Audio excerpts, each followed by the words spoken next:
Coming up next is Dr. Kimberly Taylor. Here's your chance to talk about what matters to you.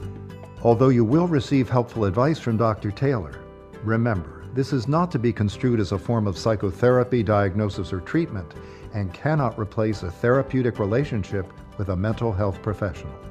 You can reach Dr. Taylor by calling 564-1290 or toll free at 866-564-1290. You can also listen live on the internet at drkimtaylorshow.com. So here now is Dr. Kimberly Taylor. Are you your own worst enemy? Do you ask yourself why you can't follow through with those things that you know you really want, and ultimately they'd be really good for you? Could it be true that you are the one who's really getting in the way of your best intentions? So many times we don't realize that we are sabotaging ourselves and getting in our own way. And for the most part, we can be unaware of some deeply ingrained sets of beliefs about ourselves that keep us from reaching our goals. And then what we do is we blame others or circumstances as to why we can't change. Now, we all have a few counterproductive habits. Things like spending too much time on the computer when you're supposed to be working, going on a spending spree when you need to be saving money, or even watching mind-numbing television for hours when you're supposed to be somewhere else. So why do we do this to ourselves? In the last couple of weeks, I've been focusing on the topic of self-sabotage and how we get in our own way. And I've received emails and calls from people who don't quite understand it and really want some more information on how to change this and what would they need to do in order to make that happen. It's a really important but sometimes difficult topic to understand because it doesn't, for the most part, make logical sense. Why would we not do that which we say is good for us? So it can be a very tough journey, where we start out with the best of intentions and then somewhere along the road we lose our momentum. And we end up back at square one, where we start making excuses as to why we couldn't accomplish what we had set out to do. Only now, at this point, there's a huge dollop of guilt and a big pinch of self-denial, and it makes us feel worse than when we even began. And when this all starts happening, it starts to permeate every other area of our life, and we can begin to feel pretty defeated. So I have been spending some time gathering experts in the field who have studied and researched this particular topic, because I really want to be able to pass on some helpful information to you. As you know by now, if you've been listening to this program, I am all about taking personal responsibility and being accountable, first to yourself and then to others. And also being willing to change yourself to create the life you say you want. So with that in mind, today my guest is Dr. Mark Goulston. He has written a book called Getting Out of Your Own Way, and it's about overcoming self-defeating behaviors. He has a lot of insight and a lot of tips on how to make that happen. He works in the field with executives, corporations, and companies to help them improve their performance so that they can achieve their goals. And he is here with us today to answer your questions and to give us more insight on how to work through all of these obstacles.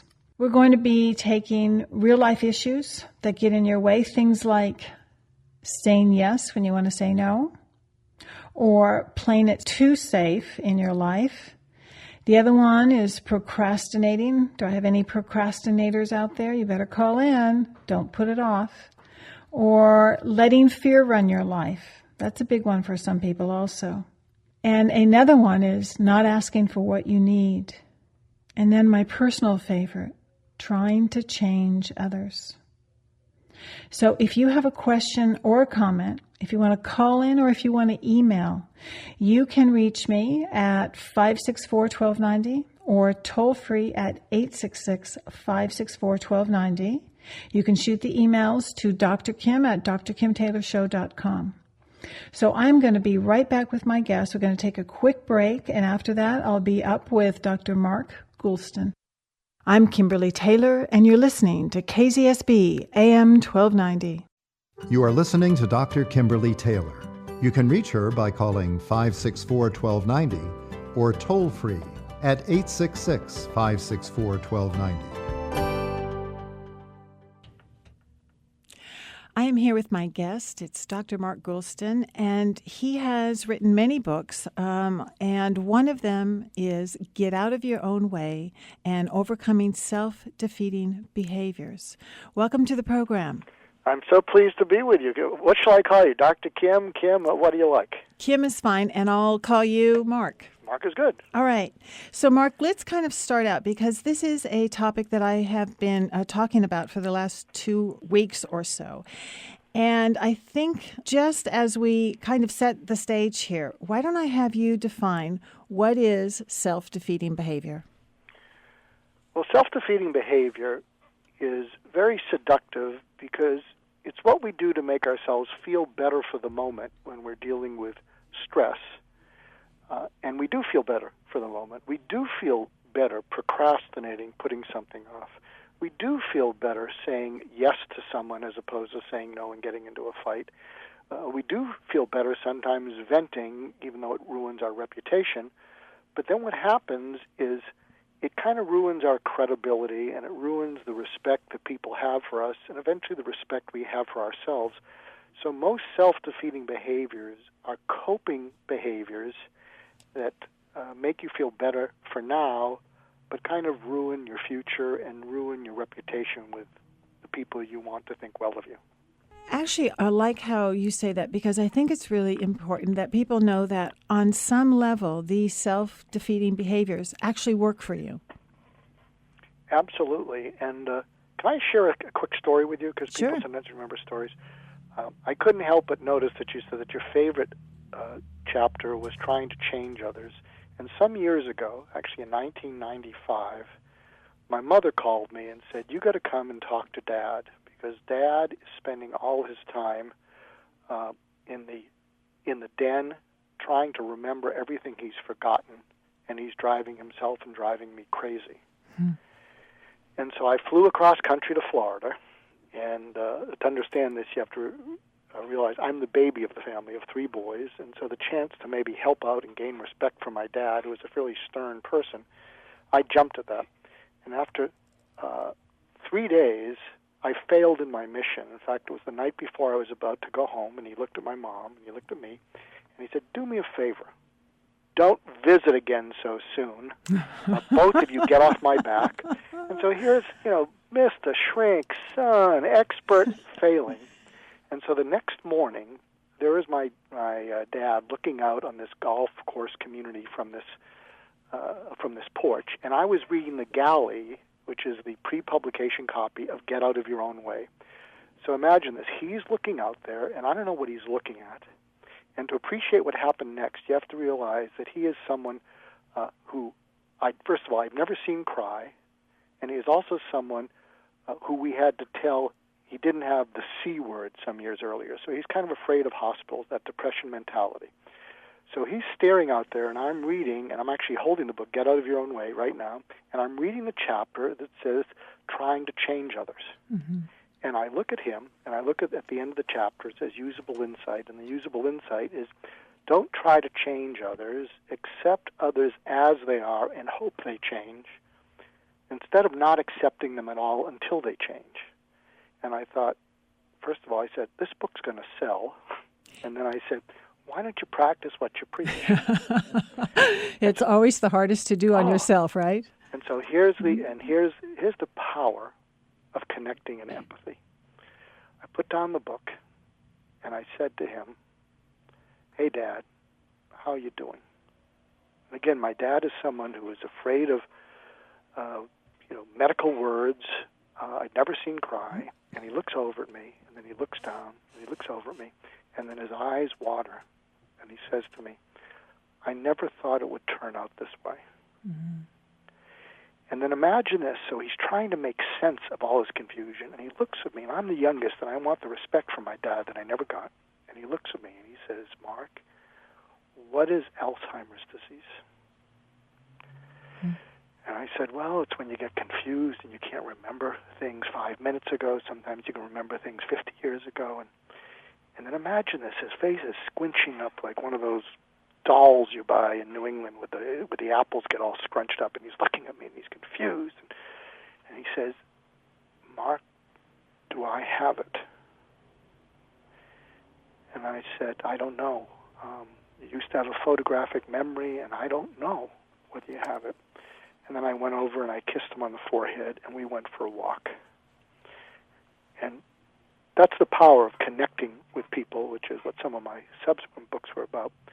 But I was really engaged in that self-defeating behavior of trying to change someone instead of just accepting him where he was.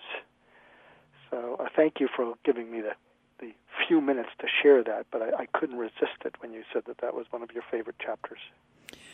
Well, and I think that does touch us all, because one of the things that we always want is to have our parents' approval. I mean, for me, it was with my dad, too, where I thought after I got my degrees that this would be the moment that I would finally hear those words, that he was really proud of me. And I just waited for that. And on the day at the party for the celebration, my best friend was standing there, and she says, so, John, aren't you proud of your daughter? And I thought, this is my moment. It is coming. It has to come now. And my dad said, I am proud of all of my children. And so it is those moments that you really see that, of course he did. Of course he does. And he always did. And being able to see them more for who they are rather than who you need them to be is a powerful experience. So have you been able to let that go completely? Oh, absolutely. Internally? Absolutely. Completely. That day, it was no longer that I needed anything more from him than he had to give me, because he was always just a quiet man, but a very respectful and honorable man. And it wasn't that he didn't. So, yes, I was able to, on that very day, in that very moment, let it all go. Is he still alive? Unfortunately, no. He just passed last year. Oh, I'm so sorry. Yes. But, something that, because thank you for sharing that back with me, Kim, but something I realized about my dad, and maybe it was true of your dad, and I wish I'd realized it sooner. My dad was painfully shy. And what that means is, I don't think he was withholding to be withholding. I think he was withholding because he was painfully shy about showing anything emotional or real. And if I could have realized that he was painfully shy, I think both he and I could have benefited from realizing that and seeing that, and really feeling that he was doing the best that he could with who he was and what he had. So I'm wondering if that might relate even to your dad. Oh, yes, yes. And then you actually really get to see them through new eyes and to see where they have come from, and that why they are the way they are is because of them. It's not because of you. That's absolutely true. Mm-hmm. Yeah. And I could go on talking with you about this forever, but we have some ground to cover here. Yes, so let's get into some of those, because there are a lot of questions out there, and one of the big things that I think happens is, more often than not, we have a lot of people out there who think that their job is to please everyone else. So they go around saying yes when they really want to say no, and that is such self-defeating behavior. So what can they do about that? Oh, that is a big self-defeating behavior, saying yes when not only you want to, but you need to say no. I think part of what goes into being a people pleaser and saying yes is often we're afraid of the conversation escalating. And I recently discovered an insight with one of my clients, and one of the reasons that they appeased people is they said, on the surface, I tend to be somewhat of a people pleaser, but inside I have a lot of anger that I don't like about myself.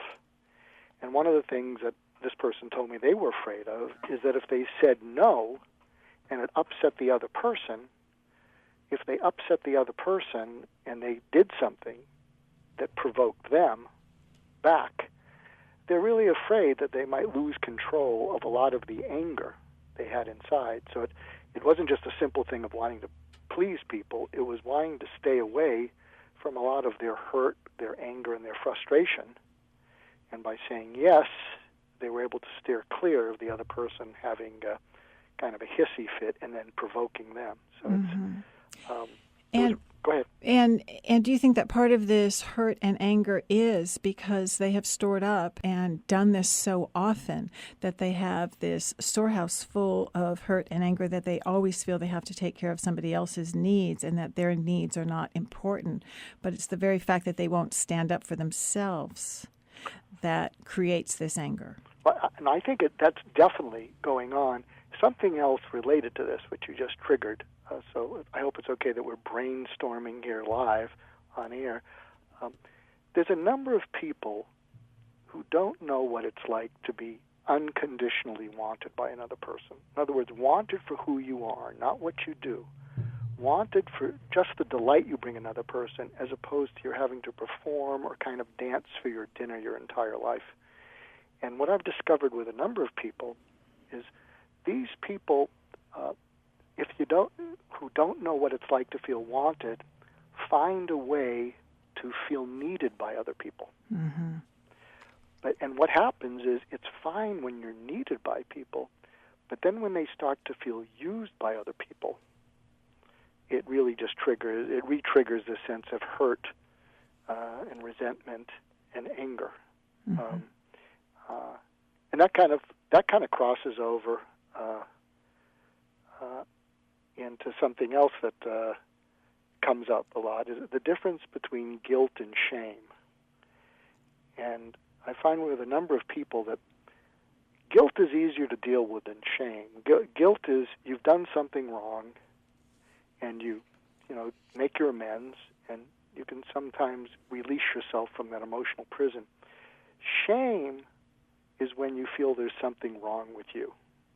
It's not something you've done. There is something wrong with you. And what I find with a number of people pleasers, people who say yes, is that down deep they harbor a fair amount of frustration and anger, which at some level makes them feel maybe they're not likable or lovable. And so it's amazing how wanting to keep from feeling that anger towards people they're pleasing can actually control their life. So they're just saying yes to everybody because they don't want to tap into the part of them that not only wants to say no, but to use a few choice words along with it. So if they don't feel like they are lovable in and of themselves, then they get into that feeling like they need to please others in order to get others to like them. Right. All right, so we are going to take a quick break here, but what I'd like to come back with is, so what do they do about that? And we'll be right back. I'm Kimberly Taylor, and you're listening to KZSB AM 1290. You are listening to Dr. Kimberly Taylor. You can reach her by calling 564-1290 or toll-free at 866-564-1290. So I am here with Dr. Mark Goulston, and he wrote a book titled Get Out of Your Own Way. And we have been talking about how to move past our own self-defeating behaviors. So, Mark, is there any one approach that is going to help people to overcome a self-defeating behavior such as the need to please others? Well, there is one size that fits all, and if people look up six step pause, and my last name, Goulston, 6-step pause, Goulston, you'll come to my blog, and there's a blog there called How to De-Stress Yourself. Because something that I mentioned earlier is all self-defeating behavior is an immediate reaction to actually feeling stressed. And so you don't think of the consequences, and you kind of shoot from the hip and you make things worse. So in that blog, actually the simple form, because Deepak Chopra makes things much simpler than I do, actually it begins where he just says, stop, detach, and observe. So I think that's the real simple thing. But I'm a neuroscientist. I'm a medical doctor. And so something that I've come through, and you don't have to take notes if you just go to 6-Step Pause Goulston, is it's a way of walking a person through their entire mind, brain, and physicality and calm them down. And so the 6 steps are, first of all, know that you're feeling stressed. And the first step is physical awareness. So you're going to feel it somewhere in your body, maybe your stomach, maybe your neck, maybe your head, whatever it is. Just notice, ask yourself, what am I feeling physically and where? You then ask yourself, what am I feeling emotionally? So attach a word to it. And you'll be able to, once you're able to sort of feel it in your stomach or your neck, you'll have developed sort of momentum to finish the whole way of calming yourself down. And so attach the right word to it. I'm feeling scared. I'm feeling angry. I'm feeling bored. I'm feeling frustrated. The next step, which is the most important, is impulse awareness. So what does it make me want to do? And then literally let yourself think about what you want to do. It might be getting even with someone. It may be going out on a drinking binge. It might be doing something just off the wall. But just be aware of the impulse. Don't act on it. And then the next step is consequence awareness, in which you say to yourself, if I do that, if I act on that impulse, what's going to happen? And that's where, if you can get to that step, you'll start laughing kind of at yourself and with yourself, because you'll say, boy, if I told my boss what I really thought of him, I would feel ever so wonderfully relieved, and I will be unemployed for the next 5 years because they're going to ask for a reference. And so that's the tough one. And then after consequence awareness, something that I've added since Get Out of Your Own Way was written, is reality awareness. And that's where you do a reality check. You did a reality check with your dad, so did I with mine, when you realized he was doing the best he could, and this is really about him as opposed to me. So you want to do a reality check. Am I really seeing this clearly? And then the 6th step is solution awareness, and that's where you would say to yourself, a better thing for me to do right now would be blah, blah, blah, blah, blah. And the final thing is benefit awareness. That's where you want to really seal the deal. And if you say, if I did that, if instead of getting angry at my boss, I calm down, and I were to say something such as, I need your help with something, boss. I find myself really afraid of your criticism, and that tends to distract me from doing everything that I'm capable of doing for you. And I don't have that much control over that, and I need your help with it. And I think I get afraid when you do A, B, and C. And I'm just letting you know. You're my boss. You can do whatever you like. But, boy, I sure would like to put out 100% instead of 60%. So can you see how that would be much more effective than shooting from the hip? Mm-hmm. Mm-hmm. Those are some really good steps. I have an email here. Would you be willing to Absolutely. go through that and answer Let's that? go for it. Okay. It says, I got your show update, and I have heard this show, but I wanted to send you this email to ask, why can't I be on time? My girlfriend says that it's because I am inconsiderate of other people, but it's not. For instance, I'm currently in the process of interviewing for a new job. I need to arrive on time, but I can't get my act together, even with proper planning. I end up at least 10 minutes late. It's becoming a problem with my relationship and in my job search. What should I do? Couple thoughts. I know there are times when I've been late in life, and my wife will point out that there are actually more than a few times that I have selective memory, but that's a whole other show. One of the things that I've discovered is when I'm supposed to be somewhere else, I'm suddenly feeling totally absorbed in what I'm doing, and I don't want to stop it. And so sometimes our mind works in crazy ways, so it's not so much that we're being late, it's that whatever we're doing prior to being late, for some reason or other, we get totally absorbed in it. Doesn't really make sense, but I think it's very human. One of the ways to overcome this, to the person who emailed, is think of someone that you care about who probably has a self-defeating behavior. Not probably, absolutely, since everybody has one. And say to that person, I'd like your help with something. I'd like us to sponsor each other on overcoming a self-defeating behavior. And one of the things that's really costing me is that I'm late. And one of the things you've complained to me about, whatever it is, dieting, losing your temper, and I'd like us to hold each other accountable. I've done something like that with my children as they've grown up, because sometimes I can't motivate myself to overcome something. But if I know that I'm doing a deal with one of my kids, which is to do work ahead of time. I mean, they're grown now. But if I know that, geez, they're actually getting started sooner, in my mind, it's much easier to do whatever I committed to them. And that goes back to something that I talked about in Get Out of Your Own Way, which is sometimes doing something with other people makes it easier to do without this habit you're trying to break, which kind of circles back to procrastination, which is probably one of the number one, it may be the number one self-defeating behavior for most people. And one of the things that I got many interviews about is I said that we procrastinate not because we're lazy or disorganized, it's because we're lonely. And the reason for that is that often what we procrastinate on is something we don't want to do, something that is painful to do.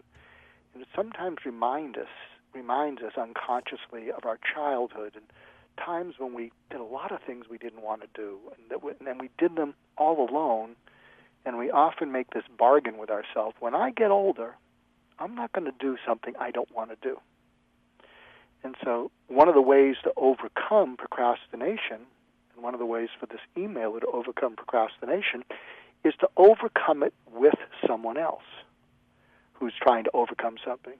This is why when any of us went to college and we couldn't clean up our room in the dorm or the sorority or the fraternity, there would be that Saturday when everybody was cleaning their room. And sometimes it's just much easier to do something with another person when you're trying to overcome something. So it helps to have support. Like Absolutely. That's why they have study groups at school too, is that, yes, it's hard to study, but sometimes studying with someone else, it just helps you also to stay on task because you're in the same boat together and you're not feeling isolated. Absolutely. Boy, Okay. I was so verbose. That was self-defeating. Kim, you just cut to the chase. You should have answered the question. Who needed that long dialogue? No, I think that's great. But what I also find is that for a lot of people that, yes, just like being on time takes some work. Well, sometimes it takes a lot of work to be late too, and people have to think about that process also. It takes a lot of work to be late all the time. Well, I'm interviewing you. Say more about that, Kim. You have much more insight into that than you're letting on. Well, like this email said that he is always 10 minutes late. Well, that means he's on time, but just 10 minutes later than he said that he would be. And so he is doing a lot of work to get there 10 minutes late.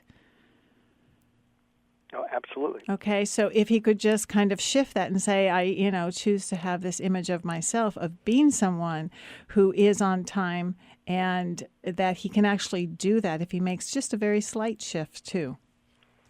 No, I think you're right, and something that might actually also help. Have you been fortunate, as I have been, to have mentors in life? Absolutely. Well, you said that with passion. That's a whole other show. We'll do it on mentors. Yeah. I've had 6 mentors, 5 have passed away, and I think I had a closer relationship in a number of ways with my mentors than with my own dad. You heard the story at the beginning. And one of the things that I find helpful for me is that sometimes when I'm engaged in some self-defeating behavior, and I know it's foolish, and I know it's stupid, and sometimes if I try to apply those 7 steps, it feels too, I feel like I'm lecturing myself. But if I can remember some of the mentors, especially the ones who've passed away, especially the ones who just cared about me and believed in me when I didn't, I think if you can just conjure up a picture of a living mentor or one that's passed away, and for this emailer, if they can picture someone like that saying to them, come on, don't be late the next time. I think often feeling at your core the love of you and the belief in you from someone special like that, often that can help push you to overcome anything, because, when you re-experience how much they loved you, believed in you, thought you were better than you thought you were, there's something about that that I know for me personally, it really inspires me. In fact, after this interview, I'm a little better than I used to be, but in the past I would beat up on myself for being too verbose, especially when you send me instructions that have very short answers, so I've already screwed it up. But what I will do is have a conversation in my mind's eye with some mentors, especially ones that passed away, who will say, Mark, give it a break. You did the best you could. You're not a salesperson, Mark, and let it go. And so what I would say to people is, if you're one of those people who can't really work with a positive affirmation, so positive affirmations really have never worked with me, but when I can imagine one of my mentors saying it to me, one of the ones who I miss and who loved me saying, Mark, let it go. Kim's okay that you were a little verbose. I'll let it go. Then you can send me the next email and say, if I have you on the show again, could you keep it a little briefer? I think that I probably won't do that. I think you're perfect just the way you are. But we are going to take a quick break, and we'll be right back. I'm Kimberly Taylor, and you're listening to KZSB AM 1290. You are listening to Dr. Kimberly Taylor. You can reach her by calling 564-1290 or toll-free at 866-564-1290. I'm here with my guest, Dr. Mark Goulston, and we're talking about how to get out of your own way and how to stop getting stuck in your life. He wrote a book called Get Out of Your Own Way. And if you would like to call in, just give us a call at 564-1290. I have another email, and it might be a little bit of what we talked about, but I think that it's a really good point. So it says, after hearing your show today, I realize that I have a pattern of pursuing professional opportunities and schooling. But as I get close to completing the education and getting close to my goal, I lose interest and motivation, and I quit. I have started 3 different programs, and I have not finished. Up until now, I have attributed this to my disinterest to the profession, but I don't think that's it. Am I self-sabotaging? Well, the obvious answer is yes, but she says that we have hit a nerve. So can you give her some input about that? This is from Jody. Jody, if you're listening, write this down. Commitment only begins when our enthusiasm for a project falters. And we all deal with this. One of the problems you may be facing is that when we start something new, we feel, and I'm a medical doctor, we feel a burst of something in us that's probably a cross between adrenaline and dopamine, which means we just feel really focused and pumped up, and we feel competent, and we feel in control of things. And then what happens is, as the novelty wears off, what happens is the dopamine in us, the adrenaline in us, the excitement in us fades, and then it's really difficult to get pumped up. Now, I'm not saying you have ADD, and I'm not saying you should go try meds, but it's interesting. One of the reasons that people with ADD do things at the last minute is because when you're really afraid of something, you get this adrenaline rush from the fear, and your own natural adrenaline rush is the same thing as taking Ritalin or Adderall. The problem is that's a young person's game, and as you get older, it gets very much wearing on you. So the first thing is, don't be too hard on yourself. But I think if you became a sponsor with a fellow self-defeating behaviorer, and then commit to them and take it a day at a time, I think it might help you get through this. because I have the feeling that any insight or advice I give you, you're not going to follow. But if there's someone who cares about you and you care about, I think not letting them down and they're not letting you down might be able to push you to finish it. Mm-hmm. Okay, good. And tell us once more what you said at the very start of this, because I think that's very important. Commitment only begins. Commitment only begins when our enthusiasm for something fades. It's very easy to do something when you're enthusiastic about it.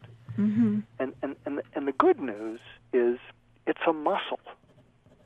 All it takes is doing it regularly. One of my favorite, I forget, there's a fellow who runs a company called The Strategic Coach out of Canada. One of the things he said is that life is about habits.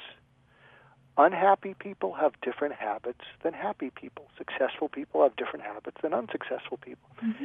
And a habit is a change in one small behavior that you do consistently over 21, 28, a month's time, and then it becomes internalized, and it doesn't take much energy to keep it going. And one of the things that this fellow said is he hates the word self-discipline, because he says the majority of people use the word self-discipline to beat up on themselves for not having it. And he says if you can just do something every day, and don't think about it, just do it every day for about a month's time, you do it naturally. So one of my habits now, because I had a Nazi dental hygienist, is dental flossing. And I got to tell you, I'm a dental floss nut. If you look at the windshield of my car inside, mm-hmm. it looks like there's pieces of lobster on it. Do you do it in the car? I do it in the car. Are you one of those people who do it in the car? Yeah. I hope you have the windows up. I do have the windows up, but well, look, if it can give people if someone next to me is having road rage, I'm there flossing. Well, when I was very young, my dentist said to me when I asked that question, do I have to floss all of my teeth? And he very sweetly said, no, honey, just the ones you want to keep. Ooh, I like that. Yeah. And that was a loving mentor. He Yes. gave you a little ooch, yes. But it was just, that worked perfectly. So do you dental floss? Absolutely, every single day, twice a day. Yeah, but not in the car. Absolutely not. Okay. I have spoken a lot on my program about forgiveness, and that we have a real need to forgive, not really to let someone else off the hook, but to set ourselves free, whether it's from the past or whether it's from the hurt. But a lot of people have a lot of difficulty trying to do this, and they're unable to move on. And so they do get in their own way by holding on to this. Can you really speak to that? You know, if you can really embrace forgiveness, there is nothing that will set you more free than forgiving others and forgiving yourself. Sometimes one of the reasons we don't forgive other people is because inside we have a consistent need to blame them. And the reason being is that when we run into shortcomings, rather than facing our own guilt and shame, as we mentioned earlier, we want to stay away from them, we will find some handy-dandy other person or circumstance to blame it on. The problem is, if you have a kind of a unforgiving attitude, the people around you who don't have it will pass you by, and you will be seen as the person people want to avoid, because you will grow up to be what's called high maintenance, which means you'll be easy to disappoint and difficult to please, and eventually you will grow up to be that relative who comes to Thanksgiving that nobody wants to be there. Mm-hmm. So there's all kinds of reasons to sort of work on this. And again, what helps me most of all is to think of the people who love me unconditionally, those mentors, those people I miss. And as I said, in the past, I wouldn't be unforgiving, but I'd be a little bit critical of how I did on this program with you today. But I would just reach up into some of those people who cared about me, and they would say, Mark, let it go. Mm-hmm. You did okay. And what's really interesting is when you can think of the people who cared about you or care about you and loved you, and you can feel their love for you, and you just immerse yourself and radiate it in your head, it's amazing what that does to enable you to let go of allow you to forgive everyone. Mm-hmm. So I'd recommend that. Okay. And you really do end up then being your own best friend, your own supporter, your own cheerleader. And you can actually do it for yourself in the absence of someone else being able to do that for you. One of the things that also helps me is always asking myself that question: how do I want to show up? How do I want to be in this particular place? And so when I can do that and really come from a place that whatever I do will make me proud at the end of the day, that I feel is a win, because then I'm doing it for me and I'm not waiting for somebody else that needs to do it for me, but I can show up and be my best self. So sometimes just asking that question too helps, because I wouldn't want to be a person who can't forgive and then, as you say, walking around with all that negative stuff going on. Well, you're a little healthier than me, Kim, because see, at my core, I determine that I am a we. You know, I don't want to go through life as an I. I mean, everywhere I look, there's people. And so at my core, I'm a we, but I've populated the people inside my head. So they live there too. Oh, they live there much better than they lived in my life. Yes, they have a higher place. Yes, but it must be very busy inside your head sometimes then. Yeah, but I can just tear up with how blessed I feel with some of the people that cared about me when I didn't. Me too. And I have had some of the best mentors, for sure. So as we come to a close here, which I really hate to do, and I want to make sure that I ask you back and force you to say yes while you're on air with me, that you will come back and talk more about this topic and more of the points that you made in your book that will help us all. As long as I don't have to be concise. Perfect. So you forgive me? I'm off the hook? I do, yes. Good, thank you. Is there something else that we can actually learn from these self-defeating behaviors? Well, what's fascinating is there are a few things that make you feel worse about yourself than giving into a self-defeating behavior and then saying to yourself, dang, I did it again. When am I going to learn? But there are a few things that make you feel better than overcoming one, and it's not rocket science. It's just get into a small habit, do it for a month, and you too will be dental flossing in your car. Mark, that's not going to happen. That's just not going to happen. But I do take what you say to heart, and I hope that there are a lot of people out there also that will do that. So if people would like to reach you, can you tell us where they can make a contact with you? Well, you can go to markgoulston.com. I have a website there that's very self-defeating, so we're redoing it. And if you Google me, you'll see that I do a lot of things. Also, this will be a funny thing. Maybe we can have a mixer between us. I am a co-host on a edgy black radio show every Monday, and I come up with the ignorant white question. It's every Monday on it's T Radio V, so it's not yet AM status like your show, but it's if you go to T Radio V, it's called the Zowhat ZOWHAT morning show, and I'm with some of the smartest people, and I'm the token white guy, and I'm proud of it. Okay, and they can also reach you at markgoulston.com, which is MarkGoulston, and I will definitely put that on my website. Thank you very much for being a guest, and like I said, I would love to have you back on sometime in the future also. I would love that. I'm going to go floss now. Okay, and I'm going to go roll up my windows. All right, we'll be right back. I'm Kimberly Taylor, and you're listening to KZSB AM 1290. Thank you for joining me. If you would like to send me a question or an email, just go to drkim@drkimtaylorshow.com. And I will be back here next Thursday afternoon, same time, same station, 2 to 3 p.m., right here at KZSB AM 1290. So I hope that you'll be here too. Now, in the end, as I always say, nobody else has to change in order for you to get better.